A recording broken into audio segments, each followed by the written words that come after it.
I did not feel any spark at all when I met him. Walang spark. Walang Ano spark. nangyari?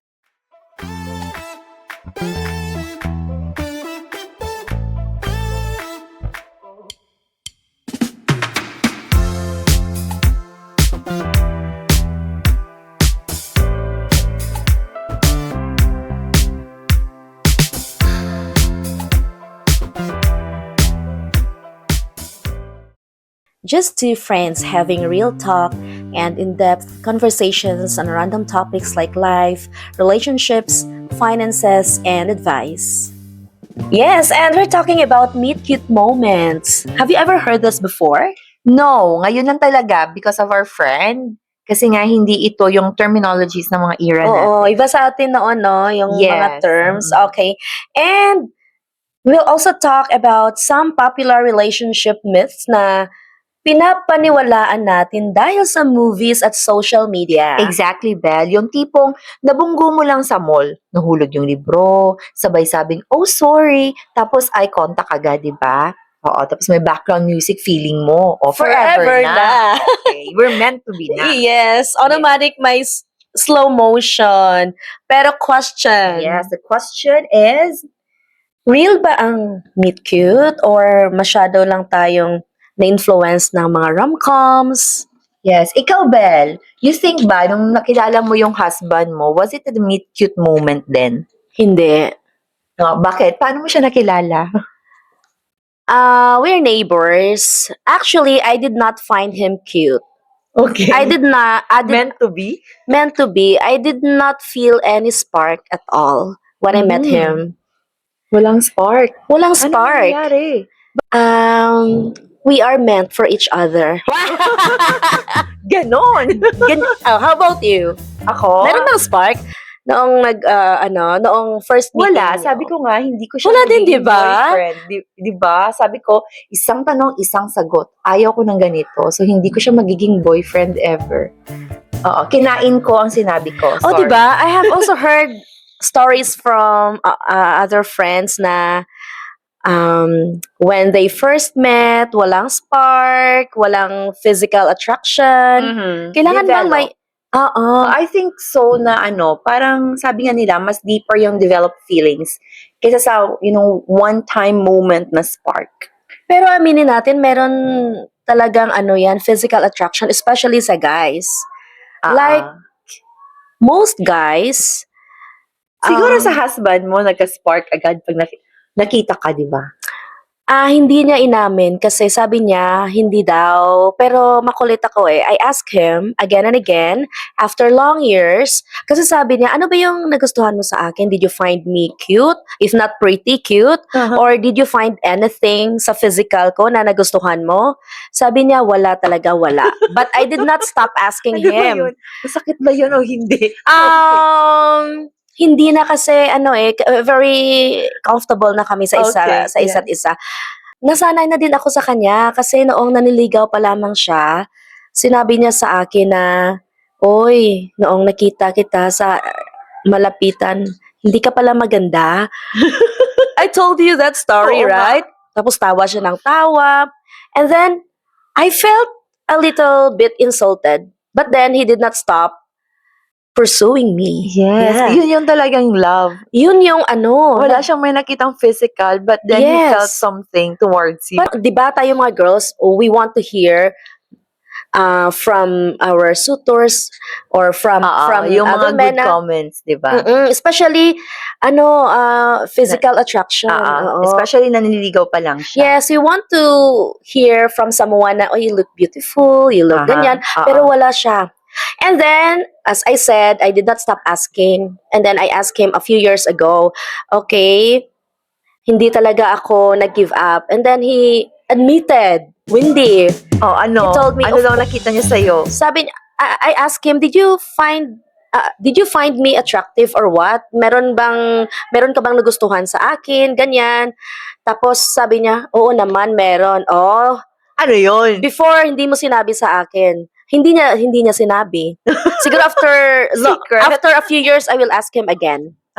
Siguro meron naman kasing ibang tao na kahit wala silang physical attraction and all, pero meron, sex appeal na sinasabi nila. Charm. Yun. Yan, siguro So, yung... probably, you have the aura, Mhm. di ba? Na talagang, wow, very appealing ang babaeng ito. Kahit wala naman talaga akong may makikita sa kanya. May friends tayo, ah. Alright. Ikaw hindi mo na-ask yung husband mo about that? Una niya nakita sa akin yung baba ko. Ayun, Sorry. di ba? Yan yung asset mo. Wow! Ha, maka-asset ka. Ay, grabe yung tawa. Valentine's special episode ito, guys. Mga ka-jinglers. Baba talaga. We are enjoying. Pag nakita nyo si Wendy someday dito, are you planning to reveal your... Pag mag-ano na, Your 1,000 face? subscribers 1,000? tayo. Grabe. 100! Oy, wala, malapit na yun. Oy, malapit na yan, manifest. Kahit 10,000. Sa Okay na yan. akin, Okay, wala. 1,000. Okay na ako dyan. Yes. Oo. 1,000, yes. Oo. Oo. Yung sa akin, wag mo nang tanungin, wala lang. Charm din! Oh, charm? Din, yes. Mm-mm. Okay. Ay, grabe. Wala na tayo sa mga physical appearance natin. I'm sweating. Mainit. Grabe yung topic natin Ang ngayon, topic. no? Okay, so anyway, let's go back to our segment now. So what is meet cute nga pala? So for those na hindi familiar, ang meet cute is parang unexpected, adorable first meeting ng dalawang magiging couple. And usually awkward. Sometimes, yeah? Sometimes awkward. Mhm. Funny. Usually awkward talaga. Yes, Oo. yeah. Or dramatic. Like, naiwan mo yung payo mo, tapos may stranger na nag-abot, tapos doon na nagsimula ang love O, story. diba? Ang cute pakinggan. Yes. Pero in reality, minsan ang first meeting, awkward lang talaga. Walang music. May pawis pa. yeah. May baho pa. Uh-huh. Okay. True. Minsan, ang meet cute ngayon is nag-react siya sa story ko. Or, Nag-comment siya ng haha sa post ko. oo. Diba? Tapos, ika-count mo ilang hearts yung... Nireact niya? Yes. Oo, sa post mo. Yeah, Oo. grabe, no? Yeah, so, Ngayon, may time ka pa bang mag-count ng mga reactions? wala na. Anong kina-count hindi. mo? Yung kina-count ko pala yung para sa atin. Yung mga Subscribers. subscribers and followers natin. Oo. Don't forget to like and subscribe. We have a different priority na, di ba? Exactly. We will be giving you 3 myths, relationships, or meet cute moments. And if meron pa kayong gustong idagdag, drop the meet cute on the comments below. Yes, kung paano nyo nakilala ang mga love partners ninyo. Okay, so the first myth that we have is kapag meant to be, effortless lahat. Ay, grabe. Grabe, effortless. Daming Everything naniniwala goes dyan. smoothly. Yes, yung idea na kapag true love, walang away, walang misunderstandings. Pak! Yes. Reality check. Merong hindi flowers every Valentine's Aha. Day. Tapos laging remember, laging Yes. magkasama, laging magkausap. Kumain ka na ba? Hello? Where na Oo. you? Yes, Here na here na me. Yes, reality check, hindi gaano ka-cute ang meet cute. Relationships still require effort. Yes, love is not just like kilig. It's communication, patience, and compromise. Yes, minsan nga mas importante pa yung ginagawa nyo after the argument kaysa sa kung paano kayo nag-meet. Yes. How you deal with the years of being together, or let's say kahit months of being together, kaysa sa kung paano kayo nag-meet nga. Yan na. Oo. Yan na yung reality. How to stay in that relationship. Yes. Diba? Another myth is you complete me. Mhm. Wow, mala teleserye, mala movie, nothing Yes. here Magandang ang movie dating. title yan, no? You complete Yes. me. Pero medyo dangerous na mindset yan. Yeah, because no one should complete you. You You are should- already complete from head Yes. to toe. Yeah. My knees, My, ano ba? my head, my my shoulder, my toes, my toes, knees, my knees, my shoulders, my head. Oh, Okay. dapat ganyan ka na, dapat complete ka na. Kasi okay naman yung sabihin mo na you complete me, but you make sure that you as a person is complete. You are, Oo. when you say complete, let's make it clear sa ating mga ka-jinglers. Complete is your whole persona. Yes, you are Oo. emotionally ready for the relationship. Yes. physically, mentally, emotionally, spiritually, Yes, lahat. complete ka. Yeah, lahat Are you ng sure na aspects. complete ka because of that person? I think, for me kasi parang there's no such thing as that.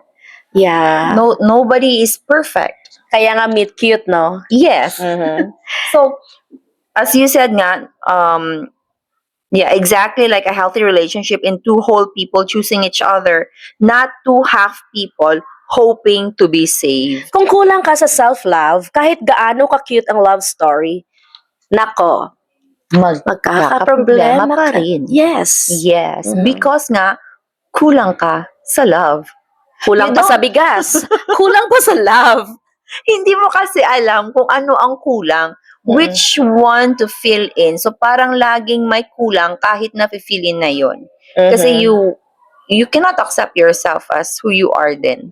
And that So- would create conflict in a relationship. So yun nga, before you get involved into a certain relationship, it's still very important na self-love muna. Exactly. Wag naman masyadong narcissus, but then self-love. When you say complete, hindi yung perfect ha, because hindi mo talaga mape-perfect yan. Oo.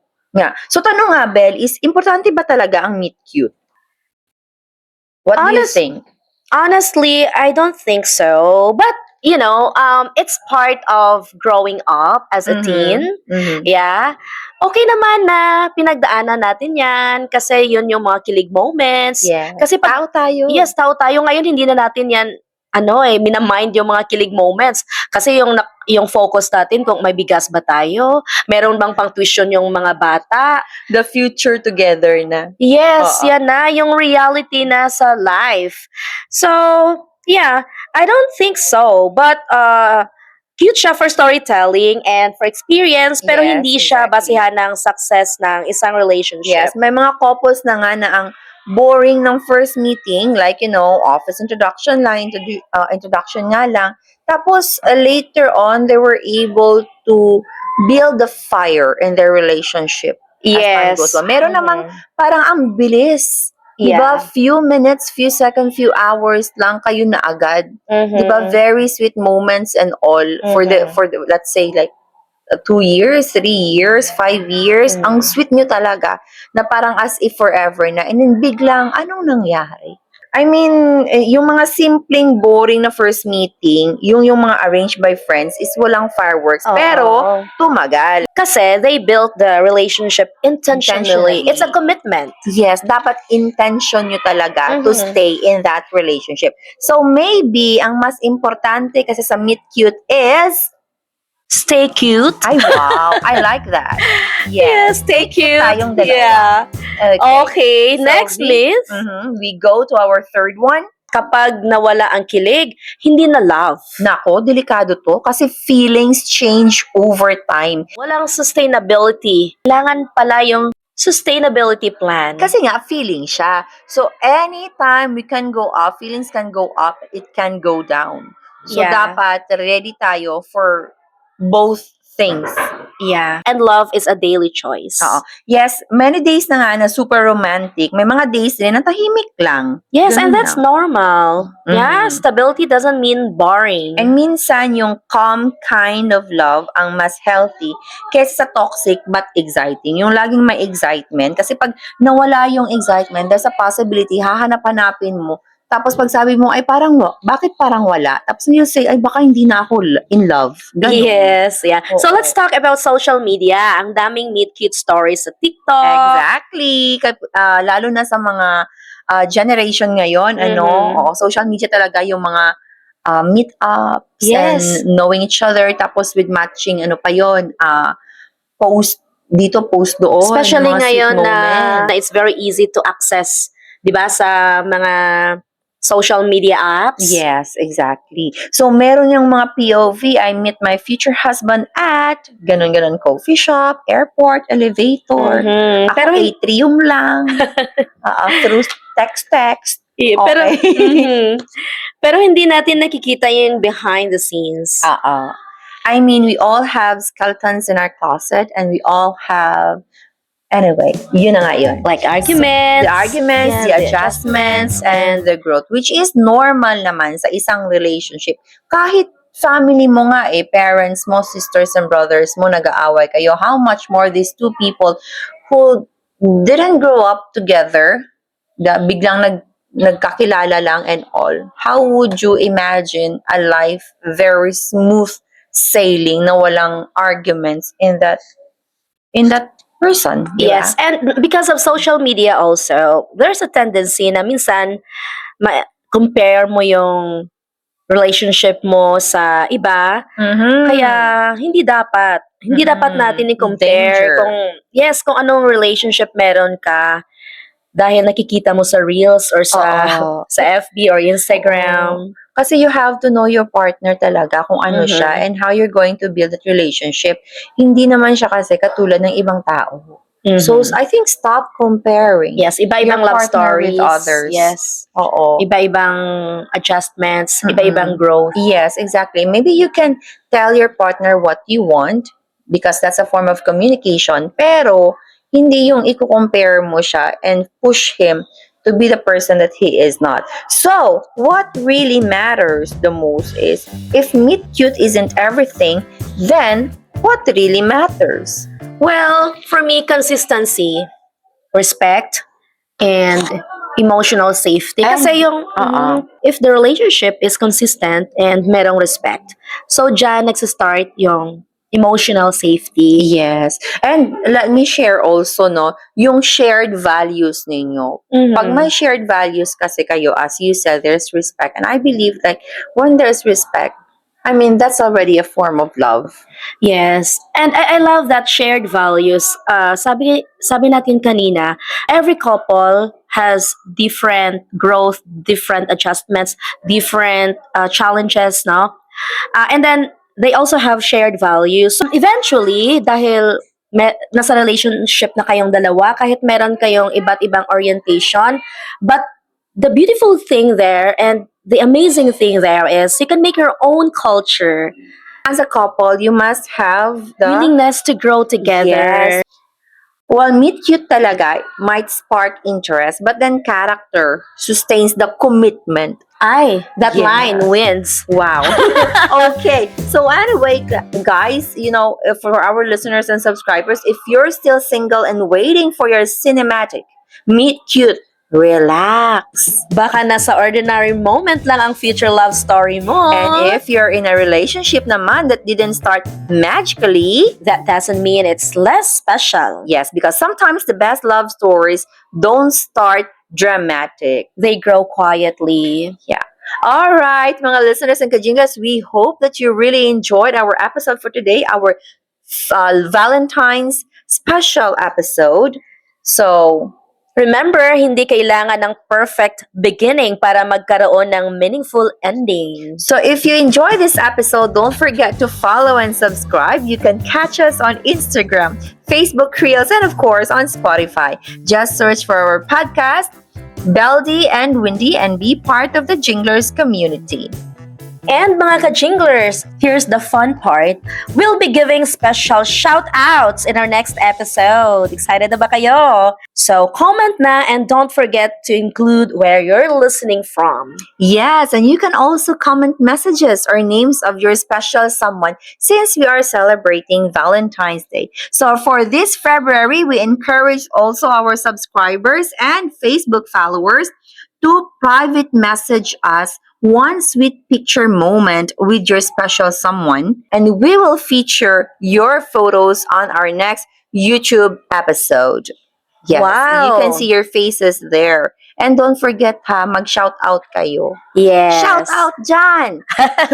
In love ako kay ano. Yes. Okay. All right. So thank you once again, mga ka-jinglers. Thank you for listening. Don't forget, keep loving.